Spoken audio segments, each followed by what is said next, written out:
երովիտներն է տարել, անդերին է գելն է տարել, քաղաքը ոդարը կերտա։ Քաղաքի գայլերին գտնելու նպատակով կոմունիստական կուսակցություն խմբակցությունը որսի է դուրս եկել։ Համայնքային շահերի պաշտպանության հարցեր իրավասու դատարան ներկայացնելու փաստաբանական ծառայություն ձեռք բերելու համար Գյումրու համայնքապետարանը նախագիծ էր բերել 2026 թվականի ավագանու առաջին նիստին։ Առաջին կետով Հայաստանի Հանրապետության իրավասու դատարան ներկայացնել պետական համայնքային պաշտպանության հարցեր Գյումրի քաղաքին նախկինում պատկանող մի շարք անշարժ գույքերը համայնքին վերադարձնելու պահանջների մասին։ Իթևս այլ պարտականությունների առաջարկվող աշխատանքի համար նախատեսվում է Գյումրու բյուջեից առանձնացնել 5 միլիոն դրամ։ ՔՊ-ն դիտարկում է ինչու համայնքապետարանից գումար դուրս գրել, եթե կարելի է առանց ֆինանս ծախսելու դիմել դատախազություն։ Ինչի համար է պետք 5 միլիոն դրամ հատկացնել փաստաբանին, եթե կարելի է ուղիղ եւ անվճար ճանապարհով գնալ, ինչու չեք դիմում դատախազություն, եթե ողջամիտ կասկածներ ունեք, որ այդ պայմանագրերը կարող են իրավաչափ չլինել, դիմեք դատախազություն, թող դատախազությունը համապատասխան ուսումնասիրություններ անի եւ ինչպես նախորդ անգամ այս անգամ էլ ավականուն կդիմի, որպեսզի ավականին հայցեր ներկայացնի դատարան, դրանք վիճարկելու, ինչպես մենք արդեն նախկինի փորձը ունենք։ Ավետիս Արաքելյանի դիտարկմամբ քաղաքում ժամանակին եղել են գույքեր, որոնք ենթադրվում է, որ ապօրինի են օտարվել, թե որ ժամանակին չի նշվում։ Բացեր նկատեց Ռուբեն Մխիթարյանն ու առաջարկեց։ Եկեք այս հարցը անենք, համ ժամանակ եք գործելու մանկերից, համ ինքը բոլորի համար անորոշ է։ Այս նախագիծը խանգարում է քաղաքի գործարար համբավին, հավելեց Լիզա Գասպարյանը։ Խանգարում է քաղաքի գործարար համբավին եւ մենք օգտվելով մեր իրավունքից մեր խմբակցությունը չի մասնակցի այս հարցի քվեարկությանը։ Տարակարծության արդյունքում քաղաքը կառավարող ուժին առաջարկվեց հստակեցումներ անել ու հաջորդ նիստով վերադառնալ այս հարցին, ուստի այն օրակարգից հանվեց։ Ստերջացման գործիքա ադամները չեն կաշեմ, գրքեմ կզարգեմ, բերենք է, այդ հայվանը սոված է, ինչ ենենք։ Օրակարգից դուրս թափառող շների հարցը բարձրացրին ավականու անդամները։ Հիշեցնենք 2025 թվականին մասնակցային բյուջետավորման ծրագրով նախատեսվում էր կացարան կառուցել քաղաքում։ 16 միլիոն քաղաքը պիտի հատկացներ, ավելի քան 80 միլիոն կառավարությունը։ 6 անգամ մրցույթ է հայտարարվել աշխատանքների իրականացման կապալառու կազմակերպություն ունենալու համար։ 6 անգամ էլ որևէ կազմակերպություն չի մասնակցել այդ մրցույթին։ Այսօր, երբ քաղաքը պատրաստվում է 2026 թվականի մասնակցային բյուջետավորման ծրագրի հայտեր ընդունել, կարելի է արձանագրել նախորդ տարի մենք չունեցանք այս ֆինանսավորման ձևով ծրագիր։ Ուստի համայնքը մտածում է թափառող կենդանիներին ապաստարան կառուցել սեփական միջոցներով։ Մինչ այդ քաղաքացիներն էլ շարունակում են տարբեր մեկնաբանություններ անել թափառող կենդանիների խնդրի հետ կապված։ Շների հարցը լուծեք, երեխաները չեն կարող դպրոց գնալ։ Իսկ 58-ի շները այնքան են շատացել, որ դպրոցի ճանապարհին հերիք չի մութ է, մի հատ էլ երեխաները վախենալով շներից սայթակում ընկնում են ու վնասվում։ Ինչ է լինելու։ Եղած գործիքակազմը շատ քիչ է, մեկը որ չգիտեմ ինչի չեղավ, որը շատ լավ ծրագիր է, միանշանակ կողմ ենք երկու կողմով մեծ աշխատանք է տարել քաղաքապետարանը, ասեմ, ընդուպ արդեն այստեղ գումարները, այդ նախագծի գումարները քաղաքապետարանից գնաց։ Լուծումը տեսնում ենք, որ կացարանը կառուցենք մեր ֆինանսական բյուջեի հիմա համապատասխան ֆինանսական տեղ մենք ունենք, ֆոնդային մասում մեծ գումարներ ունենք, ինքն էլ կապիտալ շինարարություն է, կարող է դրանք դիմել։ Նշենք, որ Գյումրու ավականու օրակարգում կար 38 հարց, որում ներառված էին կազմակերպչական եւ իրավական հարցեր, ֆինանսական եւ սոցիալական բնույթի որոշումներ, գույքային եւ տնտեսական հարցեր, քաղաքաշինական եւ տարածքային զարգացում եւ կրթամշակութային ոլորտ։ Աստղիկ Խաչատրյան, Խանովանիսյան այսօր։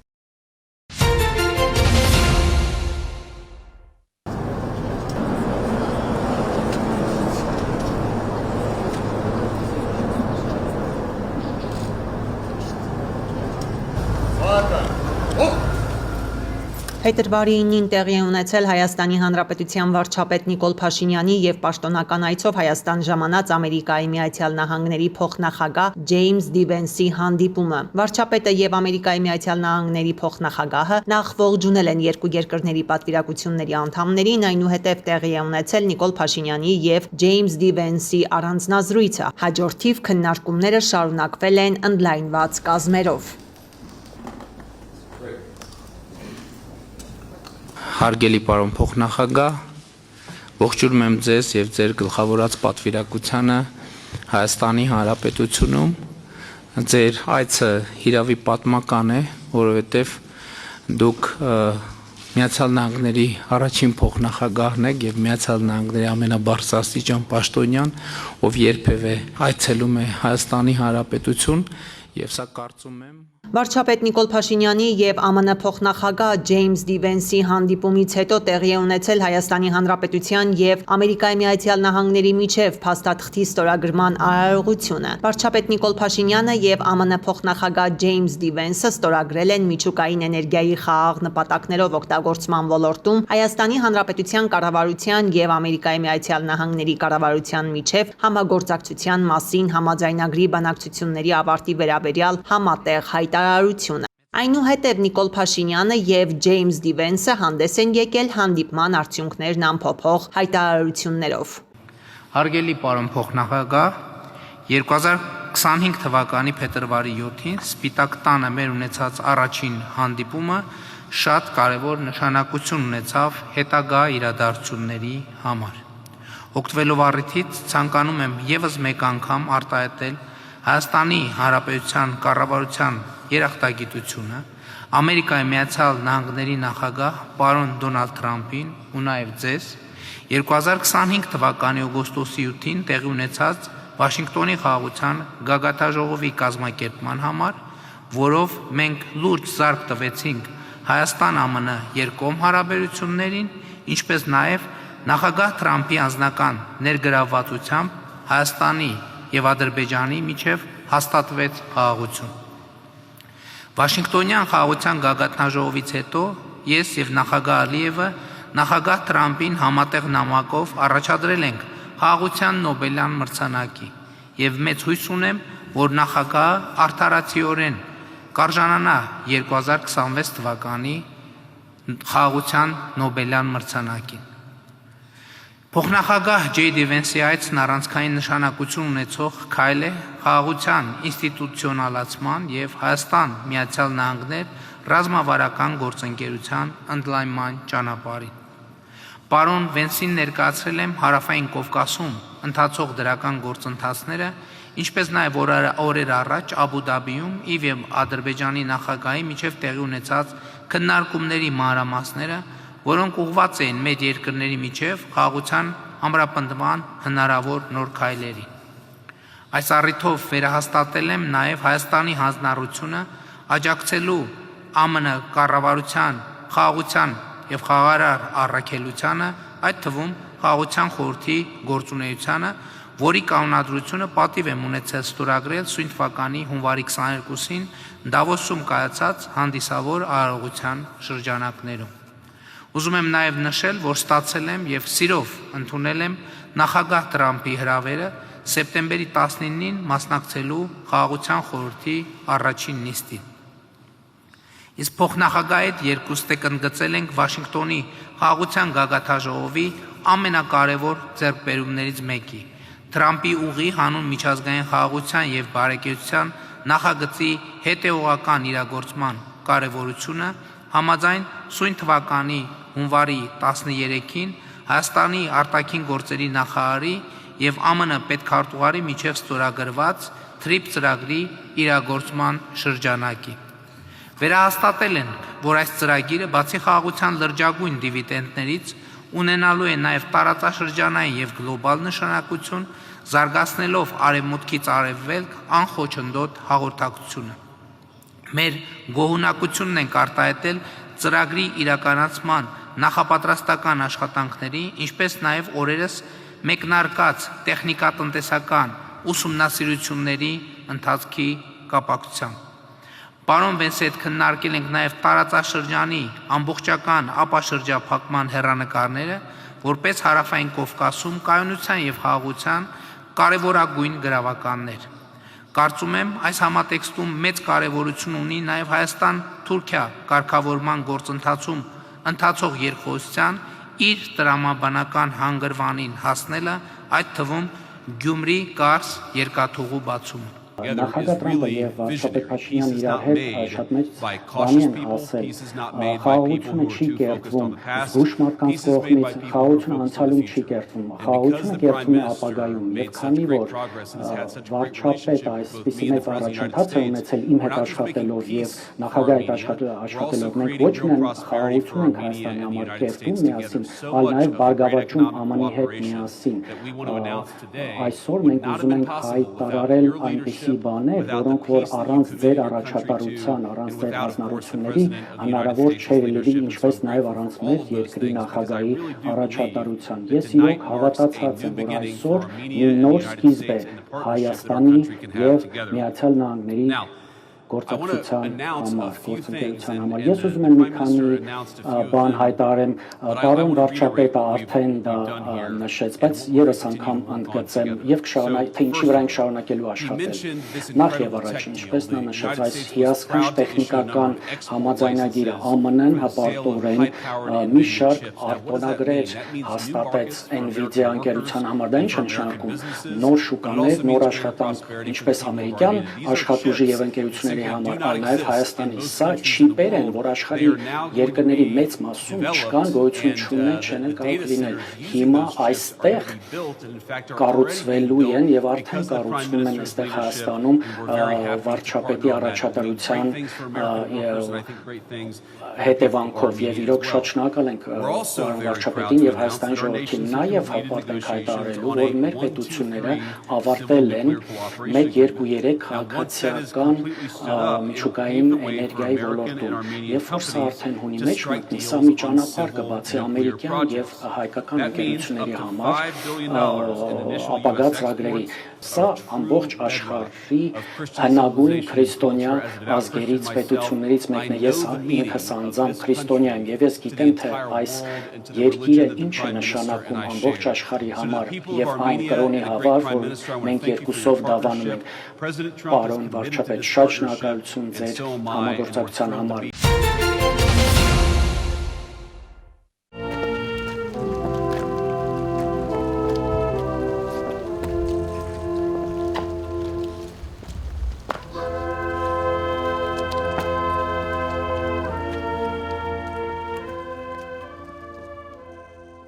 Պաշտոնական այցով Հայաստանում գտնվող ԱՄՆ փոխնախագահ Ջեյմս Դի Վենսը տիկնոջ ու Շավենսի հետ այցելել է Հայոց ցեղասպանության զոհերի հուշահամալիր։ Ամերիկայի Միացյալ Նահանգների բարձրաստիճան պաշտոնյային ուղեկցել է Հայաստանի Հանրապետության կրթության, գիտության, մշակույթի եւ սպորտի նախարար Ժաննա Անդրեասյանը։ Ջեյմս Դի Վենսը ծաղկեպսակ է դրել Հայոց ցեղասպանության զոհերի հիշատակը հավերժացնող հուշակոթողին, այնուհետև ծաղիկներ խոնարել անմար կրակի մոտ, հարգանքի տուրք մատուցելով ցեղասպանության զոհերի հիշատակին։ ԱՄՆ փոխնախագահը գրառում է կատարել պատվավոր հյուրերի հուշամատյանում։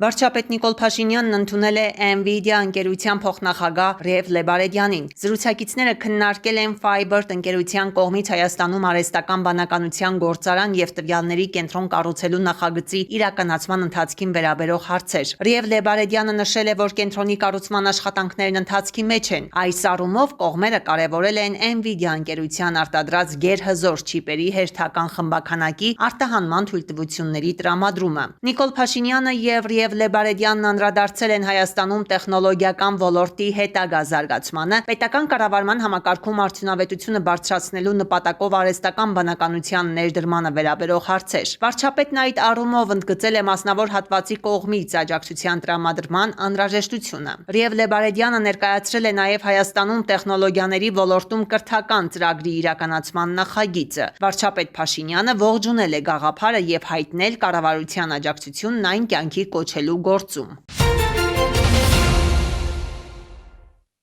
Հայաստանում եզդիական համայնքը դարերով պահպանել է իր ինքնությունը, համատեղելով ազգային ավանդույթներն ու ժամանակակից կյանքի մարտահրավերները։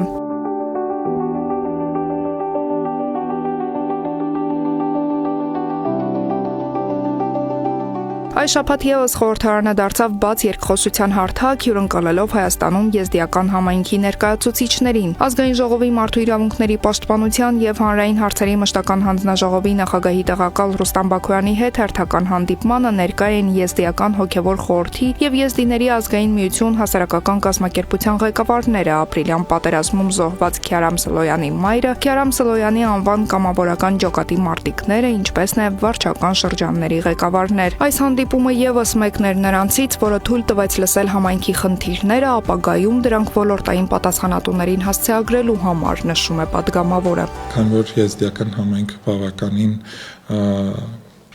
սպეციფიկ համայնք է եւ ունի մի շարք առանձնահատկություններ եւ այս առանձնահատկություններով պայմանավորված որոշ հարցեր, որոնք նաեւ հանրային տիրույթում այդքան էլ քննարկելի չեն,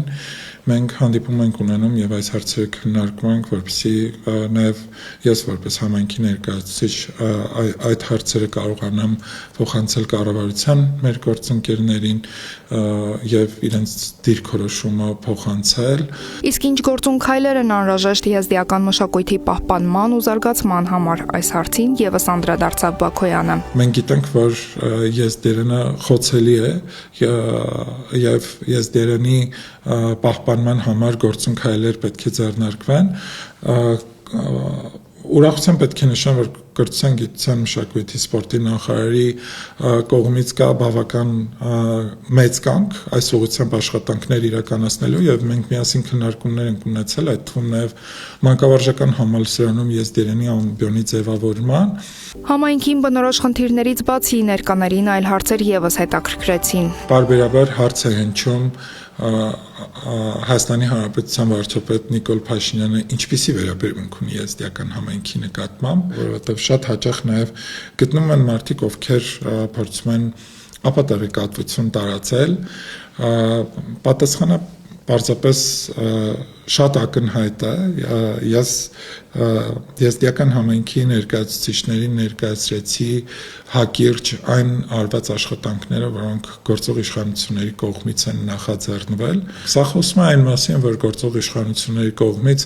ազգային փոքրամասնությունները, այս դեպքում մասնավորապես եզդիական համայնքը պատշաճ ուշադրության կենտրոնում է գտնվում։ Տարբեր հարցերին վերաբերելի օրենսդրական նախաձեռնություններից մինչև համայնքներին հատկացվող ֆինանսավորման ավելացում, ճանապարհաշինություն ու դպրոցաշինություն։ Քաղաքական թիմի վերաբերմունքը եզդի ժողովրդի նկատմամբ բարձր է, ինչի մասին էլ խոսում է վերջին տարիներին կատարված մեծ աշխատանքը, ամփոփեց Ռուստամ Բաքոյանը։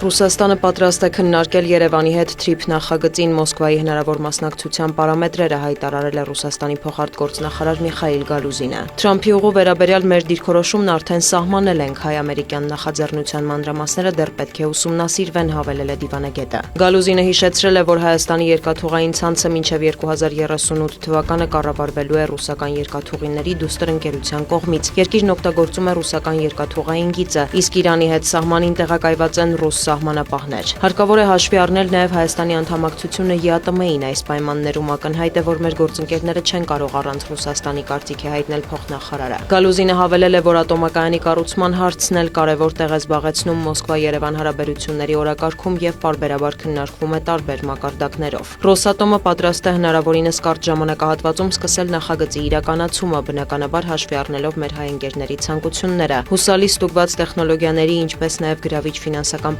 պարամետրերի, այդ թվում շինարարության, հետագա շահագործման եւ մասնագետների վերապատրաստման առումով կենսունակ այլընտրանքներ չկան, շեշտել է դիվանագետը։ Ռուսաստանի արտգործնախարարն էլ հայտարարել է, որ Մոսկվան Վլադիմիր Պուտինի նախաձեռնությամբ աշխատում է Եվրասիայում հավասար եւ անբաժանելի անվտանգության ճարտարապետության ուղղությամբ։ Սերգեյ Լավրովի խոսքով ձգտում են հասնել միջազգային ազնիվ համագործակցության, հիմնված փոխըմբռնման, վստահության եւ բարիդրացիության սկզբունքների վրա։ Նա ընդգծել է, որ Ռուսաստանը հատուկ ուշադրություն է դարձնում ԱՊՀ-ին, ԵԱՏՄ-ին, ՀԱՊԿ-ին եւ ընդհանուր առմամբ հետխորհրդային տարածքին։ Ադրբեջանի նախագահը հանդիպել է ԱՄՆ առևտրի պալատի պատվիրակության հետ, որը գլխավորել է միջազգային հարաբերությունների, Մերձավոր Արևելքի եւ Թուրքիայի հարցերով ավագ փոխնախագահ Հուշ Չոքսին։ Խոսելով Հայաստանի հետ համագործակցության մասին, Իլհամ Ալիևն ընդգծել է, որ Բաքուն հարգել եւ հարգում է իր պարտավորությունները եւ քաղաքական օրակարգը երբեք չի խառնում բիզնեսի հետ։ Քննարկված տրանսպորտային կապի նախագծերն արդեն մեծ հնարավորություններ են ստեղծում տարածաշրջանի համար։ Օգոստոսի 8-ին Դոնալդ Թրամփի աջակցությամբ խաղաղության հասանք եւ հիմա մենք ոչ միայն վերացրել ենք Հայաստան-Բեռների տարանցման բոլոր սահմանափակումները, այլև սկսել ենք նավթամթերք մատակարարել Հայաստան, գործակցության առաջին հիմքերը դնելու համար, ասել է Ալիևը։ Նա անդրադարձել է ադրբեջանա-ամերիկյան հարաբերություններին, ընդգծել, որ դրանք ակտիվորեն զարգանում են տարբեր ոլորտներում։ Հուշչոքսին էլ Բաքվում լրագրողների հետ զրույցում հայտարարել է, որ Հարավային Կովկասը եւ Կենտրոնական Ասիան ամերիկյան ընկերությունների աճող հետաքրքրության կենտրոնում են։ Ադրբեջանում էլ ներկայացված են տարբեր ընկերություններ, էներգետիկայից մինչև հեռահաղորդակցություն, մանրամասնել է Պաշտոնյան։ Իրանի արտաքին գործերի նախարար Աբբաս Արաղչին Թուրքիայի, Եգիպտոսի եւ Սաուդյան Արաբիայի իր գործընկերների հետ ունեցած հեռախոսազրույցների ընթացքում դրական է գնահատել փետրվարի 6-ին Մասկատում ԱՄՆ-ի հետ կայացած բանակցությունները, որոնք նվիրված են եղել իրանական միջուկային ծրագրին։ Արաղչին բանակցություններն անվանել է լավ սկիզբ, միաժամանակ ընդգծելով ամերիկյան կողմի մտադրությունների եւ նպատակների նկատմամբ անվստահության վերացման անհրաժեշտությունը։ Թուրքիայի արտաքին գործերի նախարարը եւս անդրադարձել է Իրանի շուրջ զարգացումներին, համոզմունք հայտնել, որ Իսլամական Հանրապետությունում ռեժիմի փոփոխություն տեղի չի ունենա, նույնիսկ եթե այդ երկրի վրա հարձակում լինի։ Միևնույն ժամանակ Հական Ֆիդանը նշել է, որ տարածաշրջանը չի դիմանա եւս մեկ պատերազմի։ Թուրքիան ցանկանում է օգտագործել հնարավոր բոլոր միջոցները պատերազմը կանխելու համար, ընդգծել է դիվանագետը։ Ֆիդանը տեղեկացրել է, որ Իրանի արտգործնախարարի եւ ամերիկյան կողմի հետ քննարկել է օրերս Օմանում տեղի ունեցած Թեհրան-Վաշինգտոն բանակցությունները։ Նրա խոսքով կողմերի միջև լարվածությունը պահպանվում է, սակայն նրանք կամք են ցուցաբերել շարունակելու բանակցությունները։ Առնվազն հիմա կարծես թե հանկարծակի պատերազմի անմիջական սպառնալիք չկա, կարծիք է հայտնել նա։ Դիվանագետը հավելել է, որ բանակցություններում առաջնային թեման պետք է լինի Իրանի միջուկային, այլ ոչ հրթիռային ծրագիրը, քանի որ վերջինն ուղղակիորեն կապված չէ ԱՄՆ ազգային անվտանգության հետ։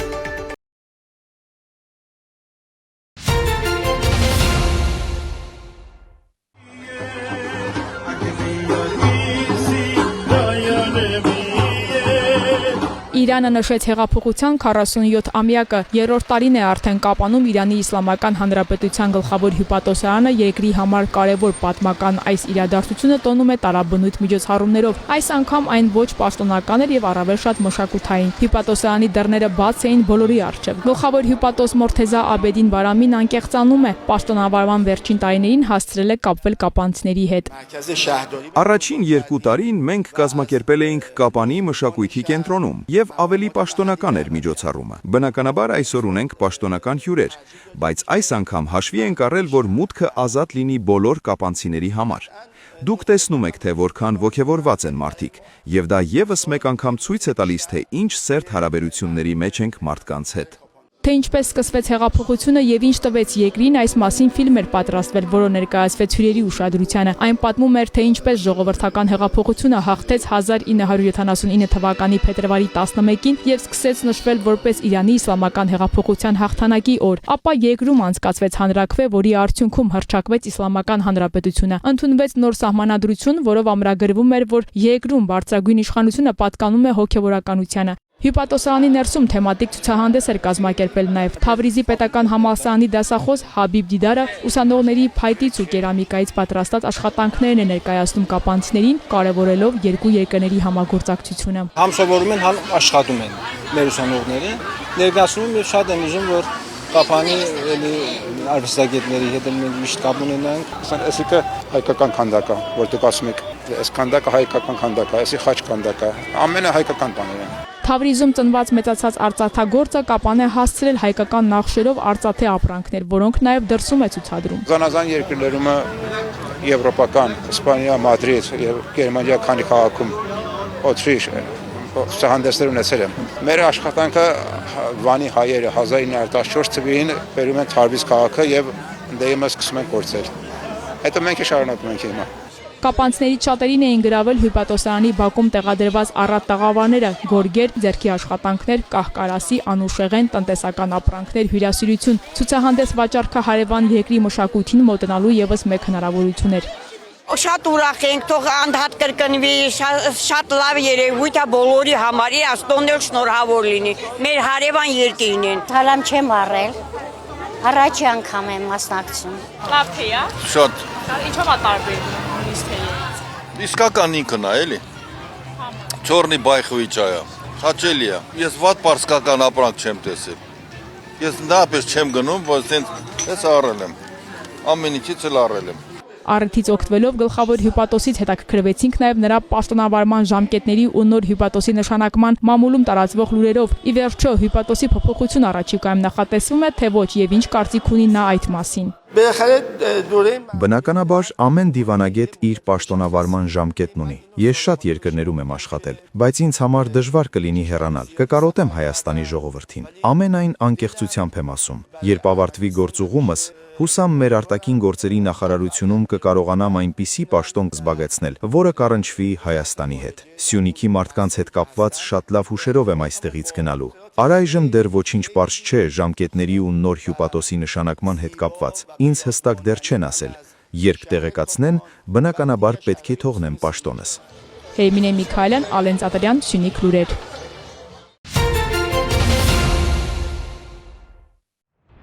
Փետրվարի 2-ից 9 մայրաքաղաքում իրականացված ծառայության ընթացքում Երևանի պարեկները հայտնաբերել են ճանապարհային երթևեկության կանոնների 5683 խախտում, պահպանվող հատուկ տարածք տեղափոխելով 224 ավտոմեքենա, մասնավորապես հայտնաբերվել է ոչ ստապ 192 վարորդ, առանց վարորդական իրավունքի վկայականի 197 անձ, հայտնաբերվել է հաշվառման համարանիշի հետ կապված 195, չամրակապված վարելու 558, առանց մանկական նստատեղի կարծիթի 18, վարելու ընթացքում ծխելու 544, վարելի սեռախոսից օգտվելու 333, հետիոտնին, որ սահմանված վայրով անցնելու 265 եւ 1803 այլ իրավախախտում, 163 ավտոմեքենա շահագործվել է առանց ԱՊԱ պայմանագրի, 278-ը տեխնիկական զննություն չանցած, 83-ը լուսարձակների անսարքությամբ, 103-ը տաղանդապատված դիմապակեով եւ կողային ապակիներով, 151-ը առանց ձմեռային անվադողերի, բացի այդ տարբեր կասկածանքներով ձերբակալվել 8 համայնքային ոստիկանության բաժիններ է տարվել 100 անձ։